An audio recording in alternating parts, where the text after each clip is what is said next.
பலினா நம்ம என்ன எடுப்போம், இப்போ உள்ள புதிய ஏற்பாட்டு காலங்களில் இயேசு கிறிஸ்து வந்த பிறகு பலிங்கிறது என்னது, இயேசு கிறிஸ்து நமக்காக பலியானால நம்ம வந்து ஆண்டருக்கு என்ன பண்ணிடுறோம், ஸ்தோத்திரம் பண்ணிடுறோம். இப்போ ஆண்டு சொல்ல பழுதற்ற ஆட்டுக்குட்டியை தான் ஆடை தான் பலிடணும்னு சொல்கிறேன். அப்போ என்ன அர்த்தம், இப்போ நம்ம எப்படி பழுதற்ற நம்ம பலியிடலை, இப்போ முதல்கள் ஸ்தோத்திர பலி தான் நம்ம செலுத்துகிறோம்.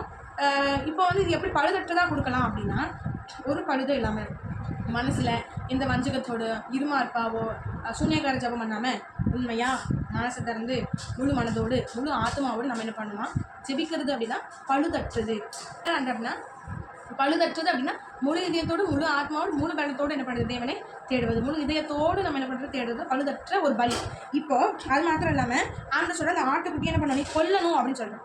இப்போ நம்ம பார்க்க போகிறது என்னென்னா, எதை அப்போ நம்ம இப்போ இன்றைய காலத்தில் இன்றைய ஜபத்தில் நம்ம அப்போ எதை கொல்லணும் அப்படின்னு கேட்டிங்கன்னா, உங்கள் பாவத்தை, நம்ம செஞ்ச பாவத்தை, ஜென்ம பாவங்களை, சுயத்தை, இது எல்லாத்தையும் என்ன பண்ணணுமா ஆண்டு சொல்ல கொல்லணும் அப்படின்னு சொல்கிறேன்.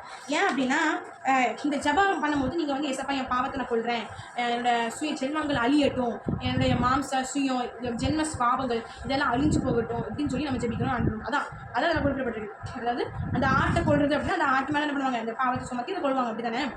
இப்போ அதை போல் நாமளே என்ன நினைக்கிறாங்க, நம்ம பாவங்களை நம்ம ஆட்டு மேலே சமத்த வேண்டாம், என்ன பண்ணணும், ஏசப்பா உங்கள் ரத்தனை கழுவட்டும் அப்படின்னு சொல்லி நம்ம என்ன பண்ணுறது, கொள்ளுகிறேன் இயேசுவின் நாமத்தை சிலுவையில் அறையிறேன் அந்த பாவத்தை, இல்லை இயேசுவின் நாமத்தினால அந்த ஜென்ம பாவத்தை சிலுவையில் அறையிறேன் அப்படின்னு சொல்லி நம்ம என்ன பண்ணணும், ஜெபிக்கணும். இப்போ என்னென்னா இயேசு கிறிஸ்துவும் கூட தன்னுடைய அன்னையை முழுமையாக ஆண்டவர் என்ன பண்ணார் அப்படின்னா நொறுக்க அடிக்க சித்தம் கொண்டார், அப்படி தானே.